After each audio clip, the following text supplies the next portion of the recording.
That's a big improvement. Before now, for many years, I'm talking about many years, like about 2014 or 2015, whenever I start this car, what's this? This starts running, yeah. So basically, the car came with this issue. Not like when I got the car, it wasn't there. But I think a few months later, the exhaust gave up. Ever since then, the sound never became the same. At the point, I kind of liked it though. But it got to a point, it became worse. So, anyway, so this is the first crank in the morning.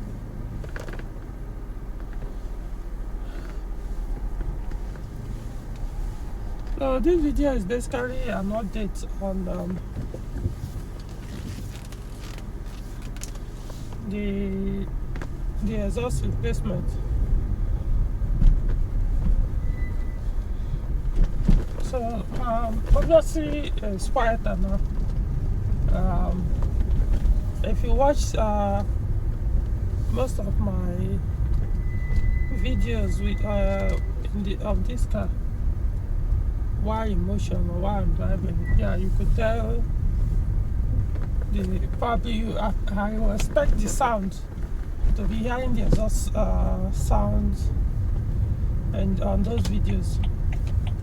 So but I know this one now will be much quieter. So my observation so far, yeah, under acceleration is quieter, but there's something I was expecting that will happen, and it happened.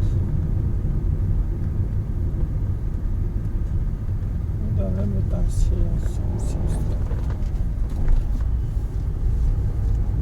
So for some of my clients that own 406, most of them probably must have gotten this from me. Whenever you do any repair on your exhaust, sometimes probably not even a repair, maybe you needed to remove the exhaust to repair something else, or for whatever reasons, and you mount the exhaust back. Most times you end up having vibration issues. The exhaust, not everybody will even tell the vibration is being caused by the exhaust, but they will observe that the entire vehicle, the body of the car, kind of, as you accelerate, while in motion, not necessarily under stationary, while in motion, you feel kind of vibrating, which comes with its own noise too, kind of a different noise from the normal exhaust going, you know. So yeah, I know a lot of people have come to me, and when they say they've been experiencing this kind of sound, or the car is vibrating or shaking, I'll be like, did you do any work on the exhaust, or did you know? And they'll be like, yeah, I think I did before I started to experience this. So like, that's your problem. So after I did this, I drove out after the repair or the replacement. So I drove out, and on my way out, because under acceleration, when the car is stationary, probably might not feel it. In my case, it didn't happen until I geared the car into motion, and somewhere between 1,500 to 2,000 RPM. The vibration manifested. So what it does now is let's just say between 2,000 to 3,000 RPM, or let's just leave it at from 2,000 to 3,000 RPM. It's not only vibrates, but it kind of brings out one sound. I don't know if I'll be able to do it here. Especially that when the car is in motion, not when it's stationary. And you press the throttle from 2,000 to 3,000, you get one. Are you hearing it? Okay, probably, I don't know.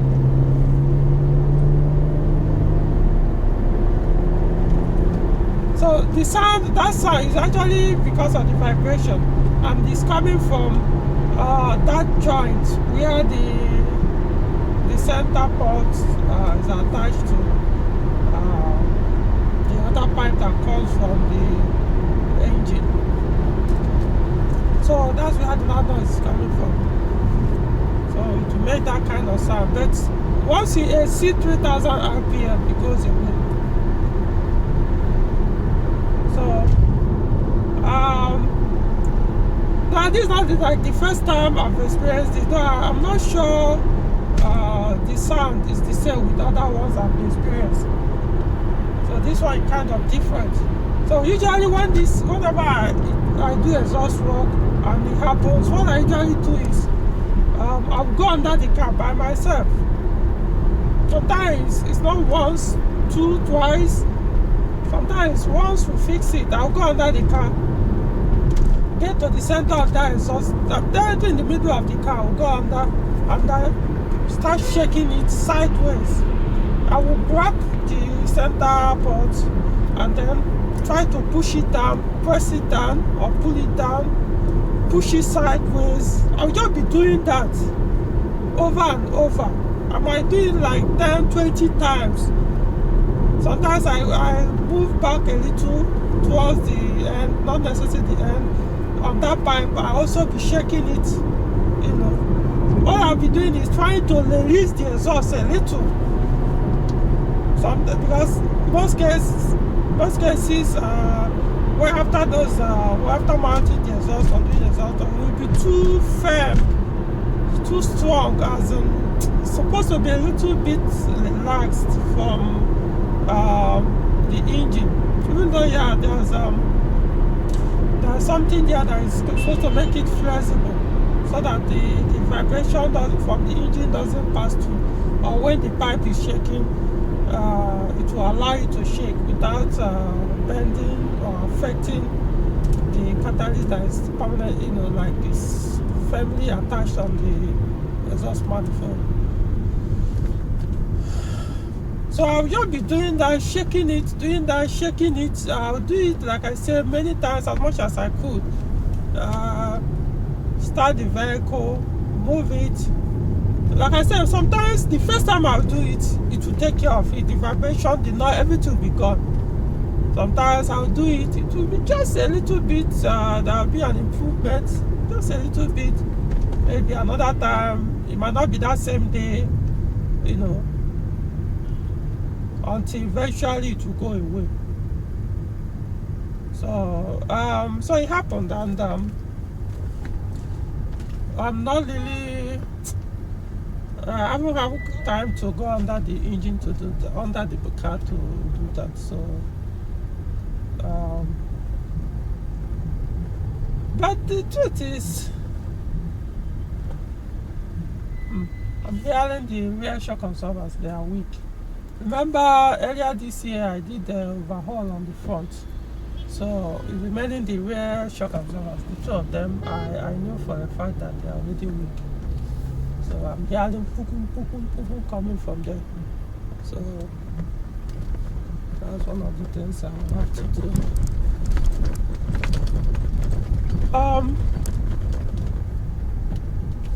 So one thing about this vibration is it's kind of, it's not the vibration, the sound. To be honest, I kind of like the sound that it does at that 2,000 to 3,000 RPM, which is actually the vibration that is making that sound. You know, if that vibration, if that sound would be there without me feeling the vibration of the car, honestly, I think I will leave it like that, because it kind of gives sort of one kind of aggressive sound, especially when I try to push the car very aggressively. that's accelerate aggressively, it's very, very fun, listening to that sound. But what I don't like about it is the vibration. It's not like this particular case, the vibration doesn't really, I don't really feel it on the entire body of the car, but under the on the pedal, throttle pedal, oh, I feel it very well. The gear lever, I feel it very well. You know, so I'll just try to do it the way I usually do. What I'll do is tomorrow is Saturday, so I'm going to drive. I'll be at the workshop to do some work. So I'll go and drive the car under a pit at some point during the day and do it there. So it'll be easier for me rather than crawling under the car. So I'll do it under the pit, and hopefully I won't have to do it twice. But that's I just want to update. So this for the 406 users, I believe you learn from this video. Whenever you do any repairs on your exhaust, expect something like this might happen.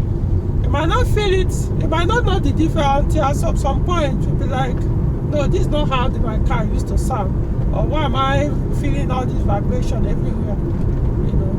As if the way it behaves sometimes, as if one of the wheel hub is bad bearing, or something is about to pull out from your engine bay. That's how, as that sound, not necessarily the vibration, that's how that sound behaves. So, but like I said, as a long term 406 user, I know how this is a personal experience that I'm sharing. So it's there. Now, fuel consumption. I know people will like if your exhaust is leaking, you're supposed to increase your fuel consumption. For this car, I'm not so sure that is correct. Maybe it depends on how bad it is. Let's assume your pipe breaks up. Yeah, it's expected.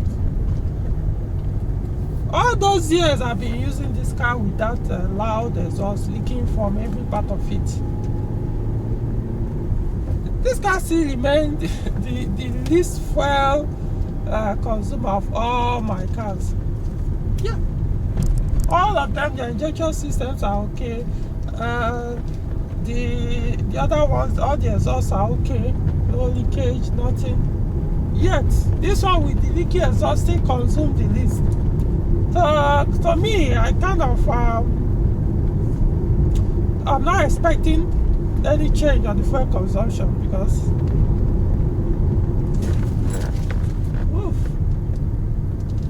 there's one chicken that was running through the street on the road. So, I can't say for sure whether I've experienced, I don't know.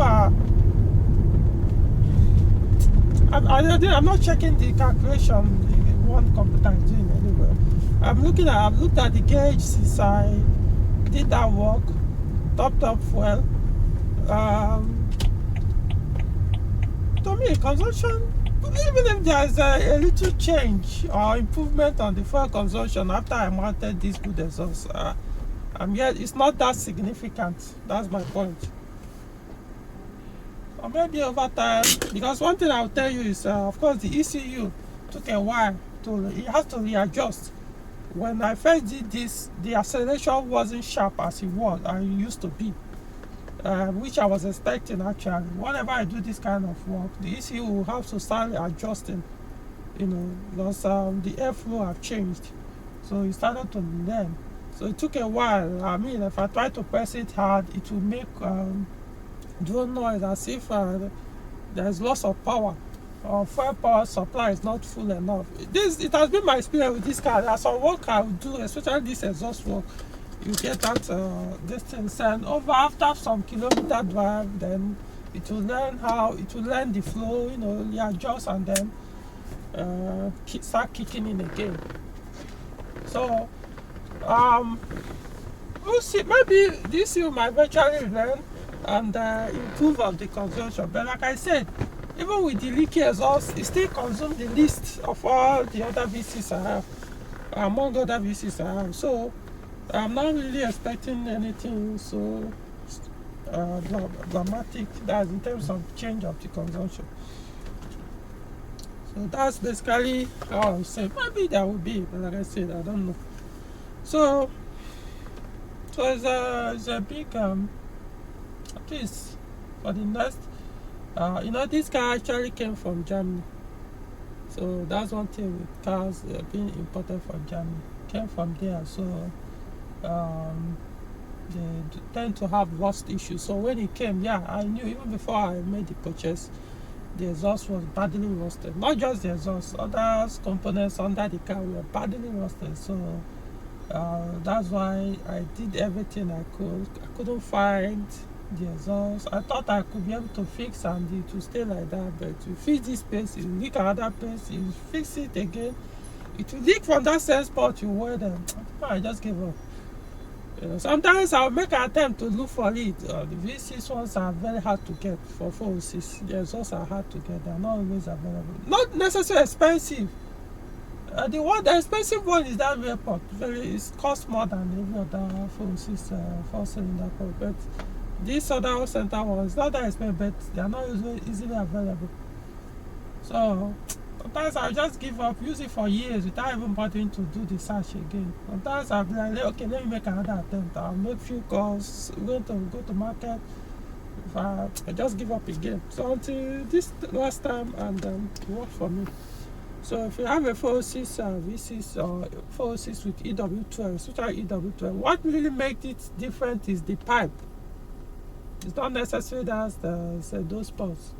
Yeah, they are different too, but the pipe, you can't use the pipe of EW10, they won't work, because this one is very, very big.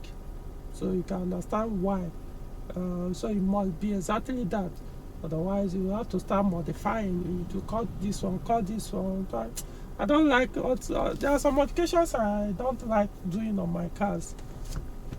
So that's the truth. So I'm not trying to discourage you from buying 406 V6 or EW12 406. I'm just saying, if your exhaust have issue, it might not be easy for you. If it has to do with the replacement, it might not be easy for you to actually have it replaced or get a good replaced one. You might be lucky the first time you search, you get one. So okay, so I'm going to end this video. Alright.